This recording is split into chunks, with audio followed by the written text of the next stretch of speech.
Hey y'all, welcome to Trendy DIY 29, back with another video. Today I'm going to be doing the first installment of a series that's going to be starting your vegetable garden. My goal for this series is going to be to teach sustainable living. So at least you can try to save some money because vegetables are tending to be very expensive nowadays. So right here today I'm wearing my black tourmaline necklace from my line that I hand wire wrap myself. If you're interested in getting one, I have a clear quartz one as well. It's on my website, www.creativejourney29.com. So you can go in there and check it out. Got a lot of things on there. Everything's handmade. A lot of the stuff, I only make a few of each. So each one is special if you can get your hands on one. Because I only make about 3 to 4 at the most of each design. So, yeah. So today, what I want to talk about right now is seeds. Right now, you can go to your local hardware store. You can go to, for instance, a Walmart or a Target or something like that to get seeds. I went to Walmart as well as Lowe's. So I got some from both. And I'm going to show you guys a little bit. And what I want to talk about is starting your seeds indoors. If you notice, for instance, right here with these are my Grand Bell mixed peppers. And I'm going to be growing these in my garden. Usually, a lot of times I grow from already started plants, but I wanted to grow some from seed. I've been successful. I have grown like carrots and a few other things in pots from seeds, but normally I buy already started plants. So, yeah, so some of these things is going to be a fun journey that you guys can take with me. Bell peppers tend to grow really well where I live. I'm in zone 7. So if you're in zone 7, bell peppers, they're pretty much like, yeah, once you get them going, they'll keep producing pretty fast.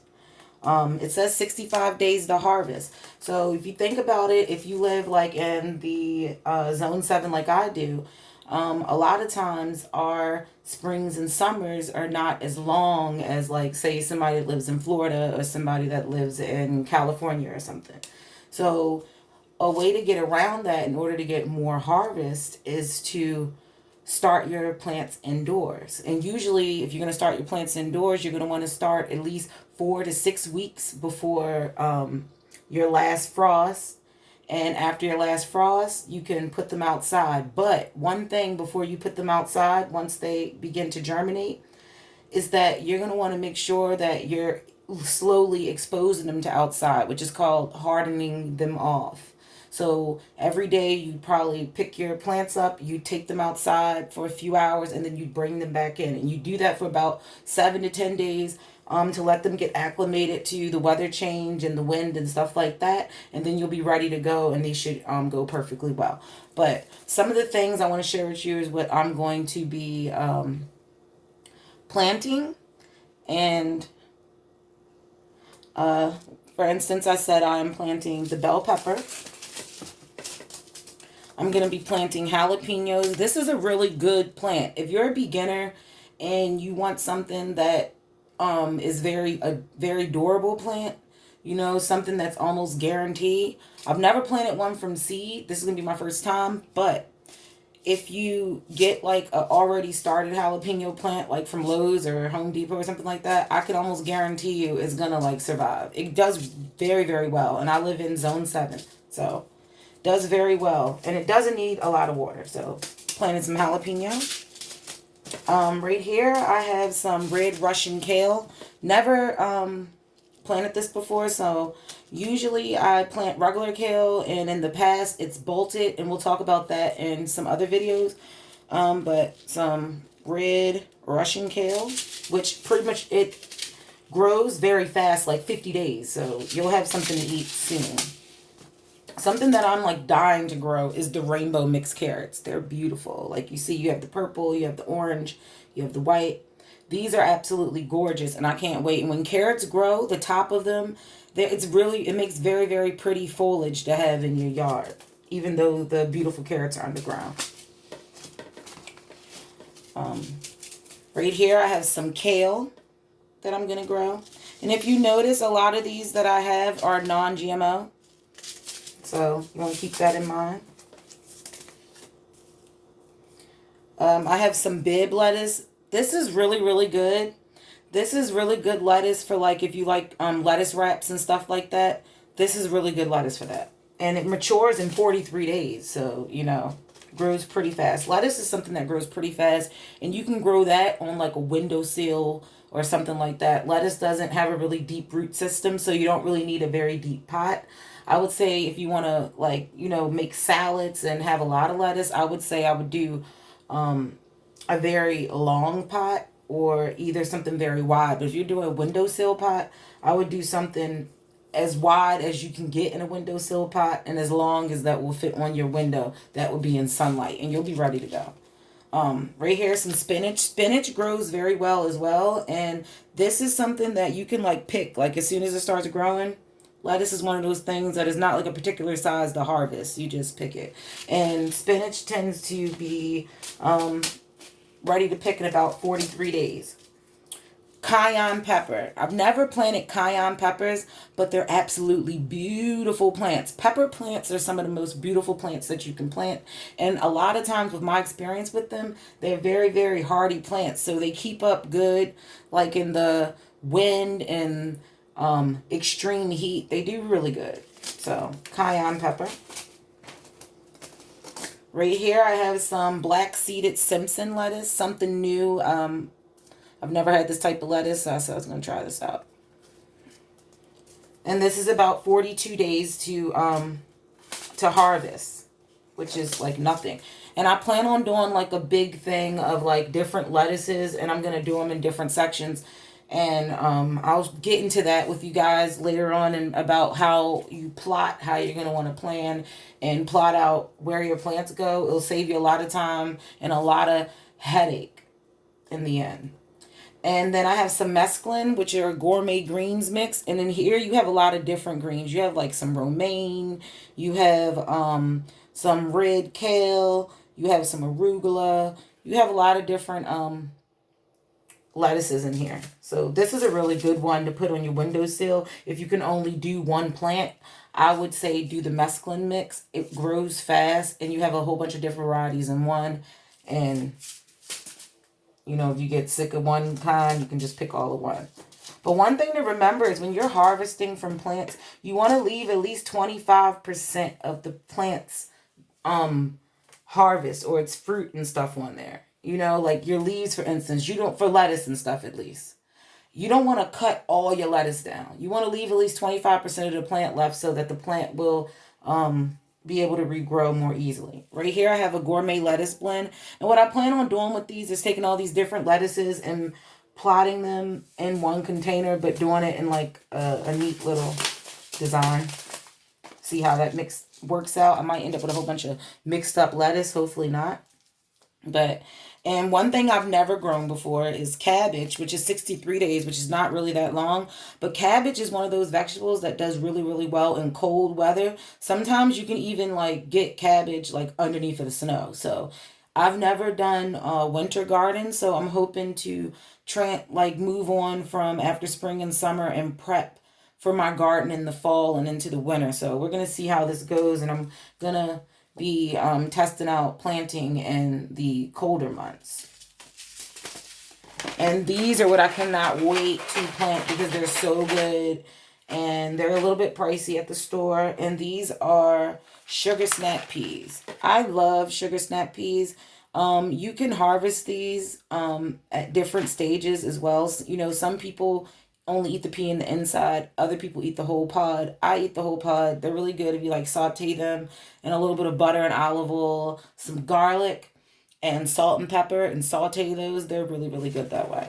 So these have a very big seed, and I'll show you, once I show you what we'll be planting, and I'll go over why this will not be being planted with the other items. This is going to have to be planted a different way. Tomatoes, homestead. I've never grown like very big tomatoes, so this is going to be my first time trying to do big tomatoes. I'm stepping out. You know, I'm like, this is the first time I've had a lot of space, so that's what I'm going to be doing. And by the way, everything I'm showing you guys is container gardening. That's how I've learned. That's how I've done every garden. So when you learn something, you stick to it, okay? Peppermint. Now, something I can say about peppermint. Peppermint can be a blessing and a curse at the same time, and I'm going to tell you why. Peppermint takes 60 days to harvest, but if I was you, I would plant peppermint in pots. Like, even if you're watching this channel, you're like, okay, well, I'm still going to plant mine in the ground, or I'm still going to plant mine in a raised bed, or something like very, very low to the ground. I would advise you plant peppermint in a pot. And the reason why is because peppermint is almost like a weed. It will take over your whole entire backyard. It would take over your whole entire flower bed. It will literally suffocate and try to steal all of this space and all of the area in your garden, and you'll be fighting it forever. So do not plant peppermint directly in your garden. And if you do, make sure that you have a very good barrier to keep your peppermint from spreading. Okay, that's very, very important, unless you want a garden full of peppermint. Just saying. Probably smells amazing, but I wouldn't recommend it. Yeah, so peppermint is really good. And a reason why, so that was the curse part that it could be, but the blessing part is really good repellent. It repels rodents, it repels certain insects and spiders and stuff that will try to eat your plants. And you want to plant stuff in your garden which is compatible, you know, with plants. And we'll get into that probably in another video, because I want to keep each episode pretty short. So we're going to have a lot of installments, because this is going to be like over a period of time. But I just want you guys to know that you can do this. It doesn't matter if you live in an urban setting, an apartment, if you only have a patio, if you don't have a patio, if you only have a windowsill, you can plant food. You can plant something. And this is really good for drying out and making into teas and putting it into your baths. And we're going to get into a whole bunch of different uses and stuff as well. So peppermint is really good. And you want to make sure that you have some of that. But I would advise putting it inside of a pot. And when you put it in a pot, what you're doing is you can move it around your garden based on where you think you have a pest problem. And you can say, oh, well, this looks like something's been messing with my tomatoes, so let me move this peppermint plant over there. So what I'm going to do is I'm going to plant a lot of them in different pots, and so I can move them around and place them throughout my garden. But you don't want to place them too close. Well, you can, but you got to be careful when it starts to go to flower, because when it flowers, it will literally spread its seeds, and then it could actually, like, the wind can blow it inside your pots, other pots and stuff. So be careful with that. Purple cone flower, which is really good. This can be used for medicinal purposes as well. So that's really good. I am addicted and I love wildflowers. I've always wanted to, like, live somewhere that was by a meadow. I love meadows. They're beautiful. And right here I have a wildflower mix. And you see they're all different types of flowers. Wildflowers get very tall, and they're very light, and they're very beautiful, and they grow like almost to knee, sometimes knee length, some of them even waist length. But they're absolutely beautiful, and I plan on putting some flowers, since I'm doing majority all vegetables. And vegetables usually don't flower unless they're ready to give off seed. And when you're trying to grow your vegetables, that's what you don't want, is your plants to flower too early, because then they won't produce any stuff. But we'll get into that as well. I'm sorry to keep saying that, but there's a lot. But yes, these are beautiful, and these are perennials.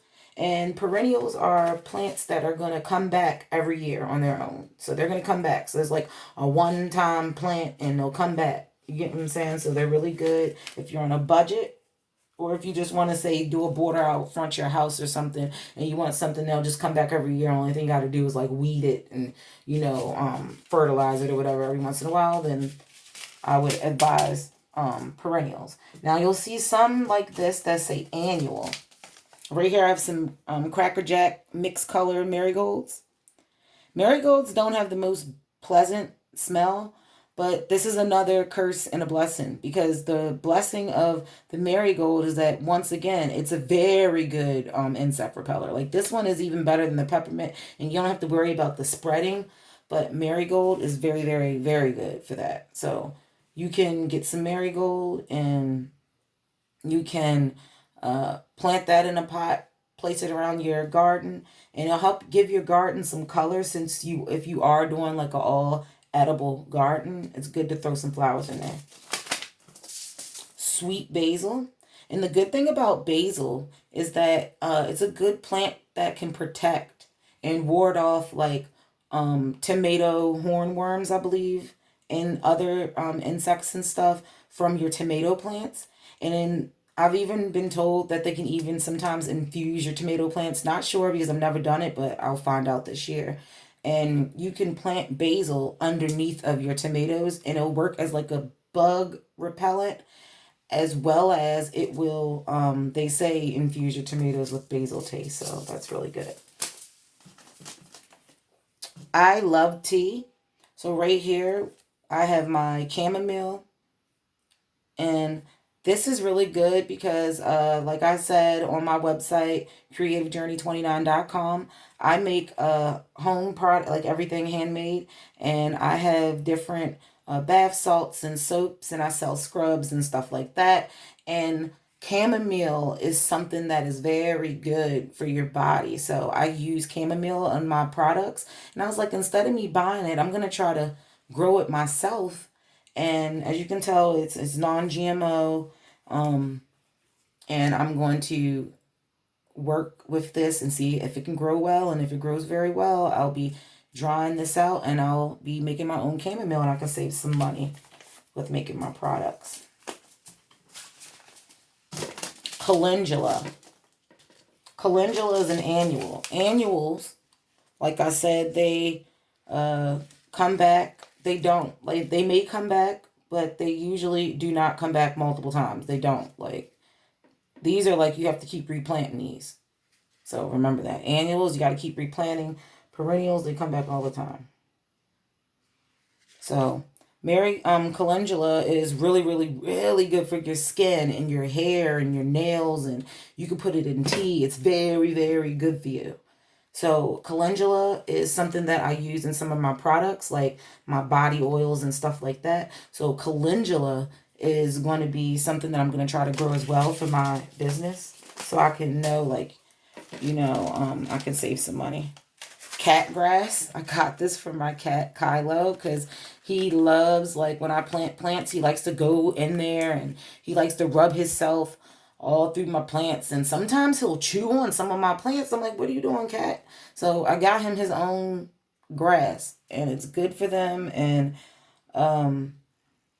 they really enjoy this type of grass. If you notice, some cats do eat grass. My cat tends to be one, so I got him the right type of grass. And I got another thing of my wildflowers, because I'm thinking about doing these in the front of my house. And then these are beautiful.